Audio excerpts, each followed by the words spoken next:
Become a rational optimist before it's too late. By I'm a Rational Optimist. Hi, my name is Dylan Brown, the host of Coffee Flavored Crypto. This is where you can get the latest crypto news, project reviews, and cryptocurrency trading edutainment. Learn about different altcoins, historical Bitcoin cycles, and get the latest in everything crypto. Follow our social media, specifically our Twitter page, that is C_F_crypto. Again, C_F_crypto on Twitter, and on Instagram, we are Coffee Flavored Crypto. Follow us on Instagram. Keep watching. I got more for you guys. So, the traditional news outlets, the media at large, and people across the board sell emotionalism, fear, and pessimism to its audience. The question is, are they correct to do so? I'm glad you asked. Coffee Flavored Crypto's purpose is to be the top aggregator of crypto info.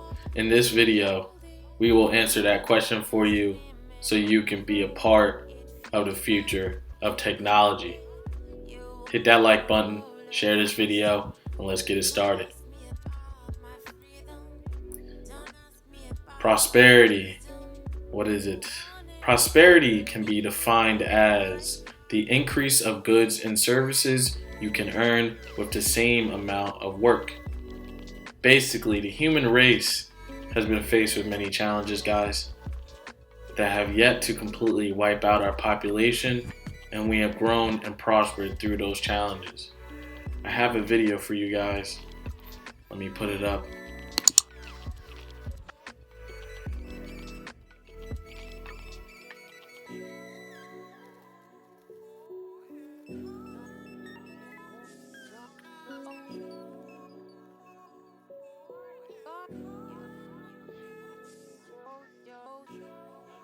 And listen in.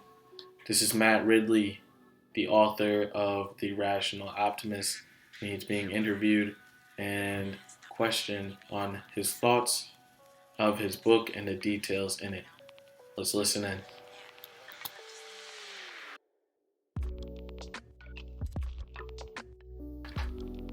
Matt, but I want to clear up the direct link between commerce and virtue. Are you arguing, and frankly I wasn't sure from the book, are you arguing that because of commerce, the end result looks virtuous? That is to say, people are better off. It looks as though they're the benevolence of the hidden hand, to use Adam Smith's phrase. Or are you actually arguing that to engage in commerce develops habits of fairness, empathy with others, that it does truly make us, according to the Judeo-Christian range of values, better human beings? I think I am arguing both those propositions, as it were, because if you look at, if you can actually take some of these bargaining games that economists have developed in experimental economics, and you can ask people in pre-state societies, hunter-gatherers and things like that, to play them. And it turns out that the more contact people have with commercial markets, the more money they leave on the table in these interactions, the more they realize that if fairness is important.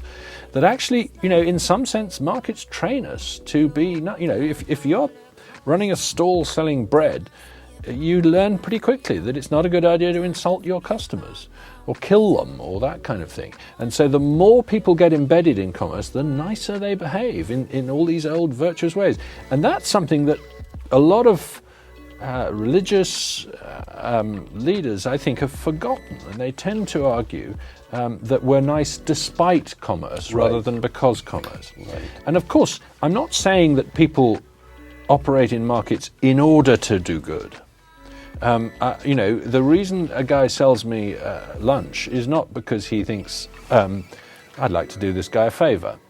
But he is doing me a favor.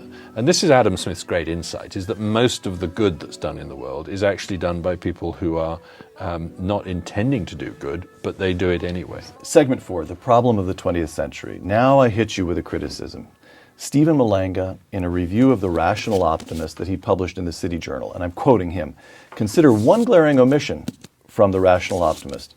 The problem of the years 1914 to 1989, 2 world wars that killed some 70 million people, the rise of Hitler, Stalin, Mussolini, and Japanese militarism, the Holocaust and the Cold War. What is the theory of progress that explains why the very people who are prospering from the Industrial Revolution and the rise of democracy plunged themselves into such destructive confrontations? That is a problem. It's a good question. And it's happened before, and it'll happen again. That is to say, the prosperity produced by trade and commerce will produce regimes that then use that prosperity to wage war either on their own subjects or on somebody else's subjects, etc. It's a common, I regard it as a form of sort of parasitism of it's a flea on the back of the thing that's doing good. In other words, human beings have always had 2 ways of prospering. One is to engage in trade, and the other, to grow things and make things and swap them. And the other is to simply steal, to plunder. Right. And you can do that either by becoming a king or becoming a thief or some such version, or even a bureaucrat, actually. Well, so now what I want to do, Matt, is suggest your sequel to Yes. this book. Because you're pretty careful in The Rationalist Optimist. Actually, you're not careful to avoid the subject. I think it just doesn't interest you per se in this book. And that's politics. Yeah. Because I reckon I'm pretty willing to argue, even on only having read the book once, I'm pretty willing to argue that it suggests a classically liberal point of view. Adam Smith was the first rational optimist of whom I'm aware. You're arguing, in effect, I think, I'm putting this to you for your comment, you're arguing, look, if we can have free markets and limited government, we get this cornucopia of activity, of goods and services, of virtues being developed, but we must resist tyrannical government. We must resist a kind of throwback to the old tribal, the Volk of Hitler, or the right. So you this is pretty much, this is an argument for limited government. You're a Tea Party man. You just haven't been told that yet. What do you reckon? Well, to some extent, yes. I think that there is. There's an old-fashioned human nature in us that wants to stab people in the back and plunder. And we find various ways of keeping that under control. And if you look at the story of the 20th century, do you end up concluding that there was too much government or too little government in the 20th century? And, after a century with Mao and Hitler and Stalin and Pol Pot and Mugabe and Mobutu and et cetera, against that you can set Somalia, too little government. Not even Haiti, though. Haiti had Papa Doc, Right, much too much. It's hard to think of examples of countries that had too little government in the 20th century, whereas there are far more examples of countries that had too much. So yes, I do think that too much government is a much bigger risk than a lot of people in the intelligentsia are prepared to admit. All right, but another complication here. I just want to see how you respond to this. You've already stated how dramatically life has improved just in your lifetime and mine from the 1950s to the present. But here are other things that have happened, at least in the United States, between the 1950s and the present. The divorce rate has doubled. I think that was a great illustration where free markets and being a rational optimist actually believes that we are moving in the correct direction. We find new resources to make us continue to improve life and keep more people alive over time and increase their overall well-being. Therefore, the pessimism and fear that is constantly brought forth truly doesn't represent where we are coming from or where we came from or where we are going. Without tactics like agitation, propaganda, I would coin it, from large outlets and our own human responses to fear, I think that we would see that the world is getting safer and more livable for everyone around us.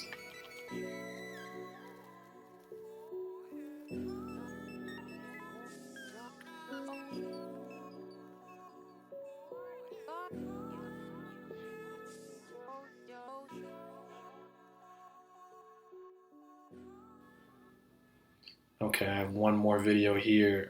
We are going to go over a video from a live stream, I believe, or a chat room type of deal from Naval Ravikant on. He's talking about basically this section is about media, pessimism, and then the comparison between greed and fear. Here, let's check it out. For university academics to run the world. Flywheel, I'm going to let you talk. Awesome. It's incredibly difficult trying to time when I was going to enter and come up with a quick whip. But one, I wanted to say from earlier when you were mentioning physics and whatnot, I had lost a bet that you would mention Feynman. And so I thought that was quite funny to share. I came so close to mentioning Feynman. I knew it.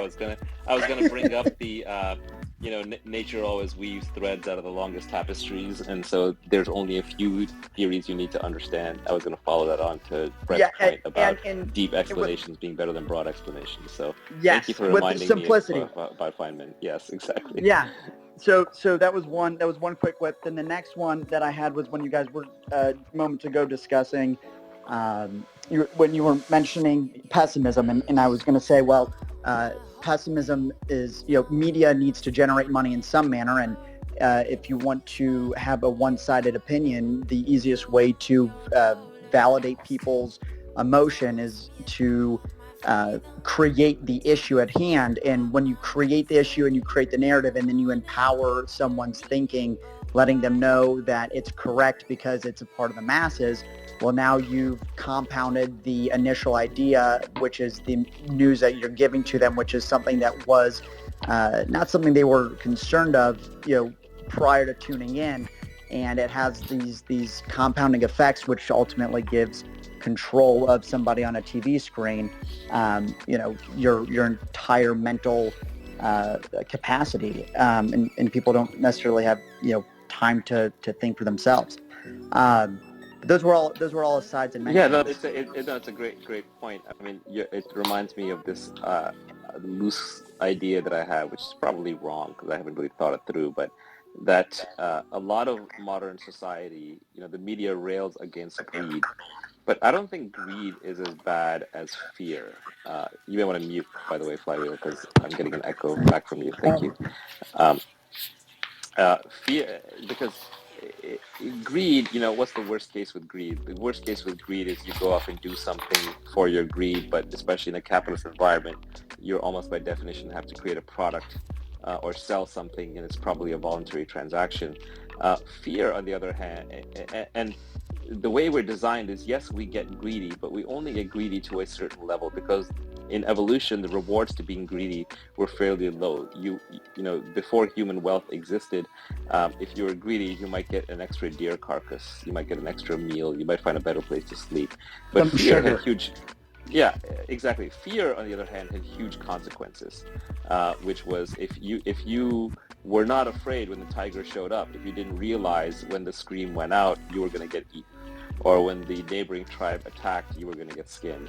So the consequences to fear have historically been much greater than the rewards to greed, which is partially why I think we're a fearful and pessimistic species. Now, why do I bring that up? I say that because I think that the people who control you through greed actually have a lot less power than the people who control you through fear.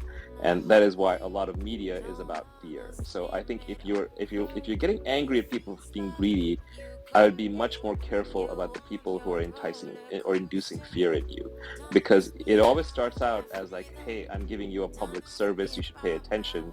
And so you look at them as the good guys, they get the virtue signal. And then they drive you into a fearful state.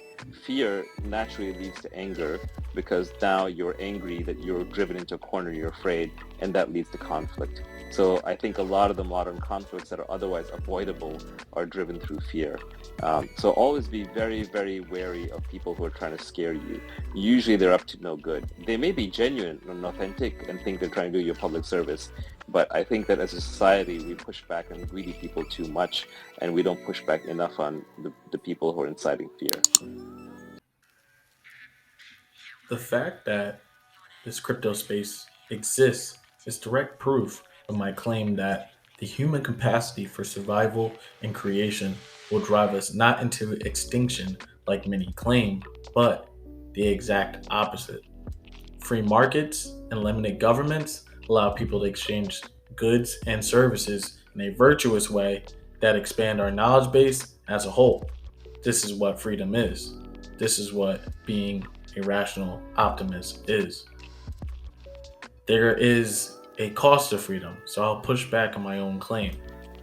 There is a cost to freedom, freedom to succeed or the freedom to fail. Whether it is financially, socially, or spiritually, you are free to succeed or fail. So a system that does not allow you to fail righteously is not a free system.